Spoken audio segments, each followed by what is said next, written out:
Good morning सांग माने देखि पारुचंती केते गुड़ाए गछ अछि मोर एटा की गछ कहि पारिबे गछर ना कौन गछर ना मु भी जानि नथली मु जब फास्ट आनि के लगेली मु भी जानि नथली तापरे गूगल सर्च मारि के देखला बेलकू जुआनी गछर पत्र पेटर गैस रोग भल हो जाए एक्चुअल जुआनी पत्र को चटणी करके खाइले बहुत टेस्टी भी लगे। देखो मु जुआनी पत्र को छिड़े आनिली जुआनी पत्र को आनिकी कौन करी देखु सांग माने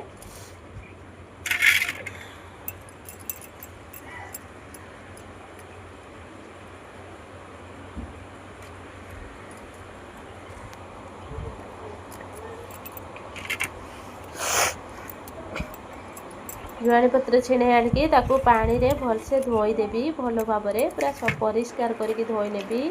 तापर धनिया पत्र धोईकी भी मु रखी धनिया पत्र दिटा पकेले आउरी बहुत टेस्टी लगे। तापर कंचा लंका पकाए तापर तेंतुली खटा दिए एक्चुअली चटणी रे तेंतुली खटाटा देले चटणीटा बहुत टेस्टी और बहुत यम्मी भी लगे। तापर देखो मुझे ग्राइंडिंग करनेबी लुण गोटे चामच देकी ग्राइंडिंग करनेबी चटणी देखु मोर जुआनी पत्रर चटणी रेडी हो गला। ये चटणीटा खाइले पेटरे गैस रोग भल हो जाए से चटणीटा प्राय टाइम रे कराए।